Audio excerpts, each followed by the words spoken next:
Bonjour et bienvenue dans cette petite vidéo. Je vais te montrer à l'intérieur de cette vidéo comment est-ce que tu peux mettre à jour ta plateforme WordPress dans sa nouvelle version, la version 5.0. Une vidéo importante parce qu'il ne faut pas faire n'importe quoi. Si tu fais ta mise à jour comme ça n'importe comment, tu risques de rentrer en conflit avec certains plugins. Et donc je te montre la démarche tout de suite.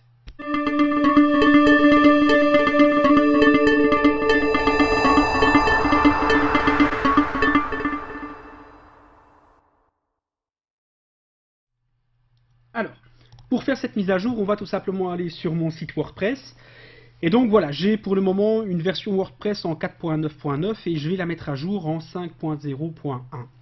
Si je fais une mise à jour maintenant, avec mon Divi Builder, il va y avoir un conflit. Il y aura un conflit avec d'autres plugins, mais surtout avec Divi Builder. Donc je te conseille avant tout de faire la mise à jour de tes plugins, la mise à jour de tes thèmes, et ensuite de faire la mise à jour de ton WordPress. Alors, ici tu vois, tu as 8 mises à jour qui sont disponibles, je vais cliquer dessus, et ça va nous ramener à une nouvelle page. Voilà, donc on me propose de faire la mise à jour WordPress, c'est pas ce que je vais faire tout d'abord. Ce que je vais faire d'abord, c'est mettre à jour mes 3 plugins.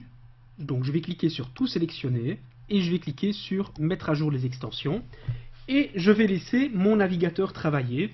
Ça peut prendre quelques minutes, selon le nombre de plugins que tu as à mettre à jour.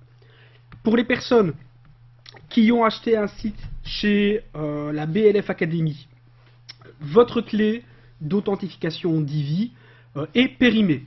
L'abonnement de la BLF Academy à Divi est terminé, donc il n'a pas été renouvelé. Et donc toutes vos clés, toutes les clés sont maintenant désactivées, vous n'avez plus accès aux mises à jour.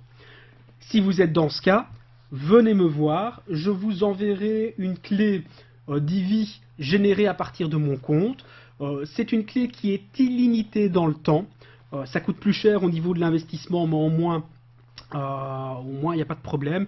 Même si After Coaching doit fermer ses portes à un moment ou à un autre, votre clé restera valide et vous aurez toujours comme ça la possibilité de bénéficier des mises à jour de ce puissant outil. Donc la mise à jour de mes extensions est terminée. C'est parfait, tout s'est bien passé, je n'ai pas de message d'erreur. Je vais continuer, je vais recliquer sur mise à jour, je n'ai plus maintenant que 4 mises à jour à faire. Et ça correspond en fait à mes thèmes, donc je vais descendre. Et effectivement, j'ai 4 thèmes qui sont ici, et bien je vais mettre à jour mes thèmes. Donc comme tout à l'heure, j'ai tout sélectionné, et puis je clique sur mettre à jour. On attend un petit peu. Et ça me permet peut-être de vous dire que demain, sur cette page Facebook, vous recevrez une nouvelle vidéo, je la posterai vers 8 h je pense, dans lequel je vous donnerai un petit peu le bilan de mon activité, mon bilan personnel, et je vous offrirai un petit cadeau pour les fêtes de fin d'année. La mise à jour de mes thèmes est terminée, tout s'est bien passé, je n'ai pas de message d'erreur, et bien maintenant je vais pouvoir faire la mise à jour de mon WordPress. Alors, je vais vous montrer quelque chose. Ici je suis sur mon site principal, aftercoaching.be. Là, je suis sur mon sous-domaine wp.aftercoaching.be. J'ai un outil que je n'ai pas mis sur mon WP, sur mon sous-domaine, qui est Updraft+. Updraft+, c'est un outil qui vous permet de faire la sauvegarde de votre site internet, une sauvegarde complète.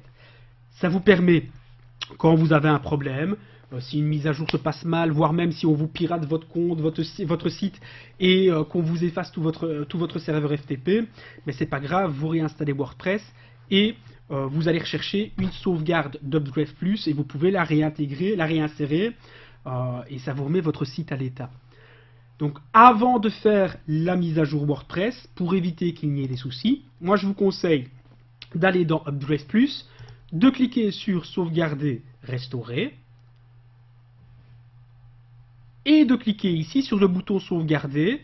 Vous allez voir qu'il y a une barre de progression qui va se lancer. Vous le laissez continuer jusqu'à ce que vous voyez le message sauvegarde terminée. Et vous voyez ici, j'ai toutes les sauvegardes de mes bases de données qui sont ici à ma disposition. Alors là, il y en a un peu trop. Je fais une sauvegarde par jour, j'ai 25 sauvegardes en réserve. Là, on est d'accord que je suis super protecteur. Techniquement, vous faites une sauvegarde toutes les semaines, grand maximum, et vous conservez 5 sauvegardes avec vous. Et vous en avez plus cassé. Mes sauvegardes sont réalisées sur mon serveur FTP, mais elles sont aussi transférées vers mon Google Drive. Comme ça, si mon FTP est effacé par la suite d'un piratage ou autre, eh bien il n'y a pas de problème. Je peux aller rechercher le fichier de sauvegarde sur mon Google Drive, réinstaller mon site et réinstaller le backup à partir d'un élément extérieur. Pour avoir Updrive Plus, vous allez tout simplement dans Extensions, ajouter une extension.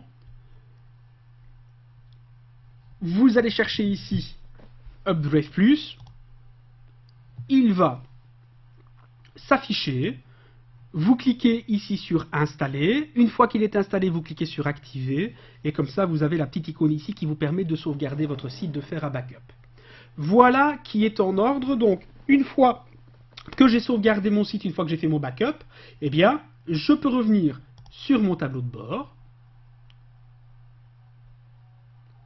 Et je peux maintenant lancer la mise à jour WordPress. Je vais cliquer sur « Veuillez faire la mise à jour ». Et je vais cliquer ici sur « Mettre à jour maintenant ». Donc c'est bien la version 5.0.1-FR. Donc ne choisissez pas celle-ci c'est la version anglaise. Donc je clique sur « Mettre à jour maintenant ». Et dans quelques secondes, ma plateforme WordPress sera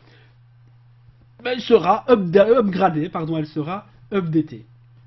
Alors, on attend. On attend quelques secondes. J'ai plus rien à dire, donc je ne sais plus rien, je ne sais plus combler. Ok, voilà. Bienvenue sur WordPress 5.0.1. Votre outil est maintenant super configuré. Tout est en ordre pour vous. La seule chose que vous pouvez encore faire, si vous regardez que vous allez dans Divi, donc si vous cliquez sur ajouter une nouvelle page, vous allez voir en fait que voilà, le Divi Builder a totalement changé et ça peut dérouter certaines personnes. Si vous cliquez ici sur Use Divi Builder, vous allez rentrer dans le Visual Builder. Il y a beaucoup de personnes qui n'ont pas l'habitude d'utiliser ceci. Alors je vais vous montrer le petit truc qui va vous permettre de retrouver le Divi Builder tel que vous connaissez. Vous allez dans Divi, vous allez dans Options du thème et vous allez aller dans Créateur. Dans Créateur, vous allez sur Avancer et vous cliquez sur Déclarer les styles localement, Enlabel de Latest Divi Builder Experience et Enlabel Classic Editor. Vous sauvegardez et quand vous retournez maintenant dans une nouvelle page, hop, vous êtes maintenant dans l'ancienne version. Vous allez cliquer sur Utiliser le générateur Divi. Le générateur Divi se lance, vous commencez à construire. Alors, vous commencez à construire, vous mettez votre première rangée, vous pouvez fermer ici. Alors vous voyez ici, ça a encore changé un petit peu. En fait, tout ce qui était à la verticale est maintenant à l'horizontale. Si vous voulez vraiment retrouver votre éditeur comme à l'ancienne version, vous cliquez tout simplement sur Switch Back to Classic Divi Builder, quittez.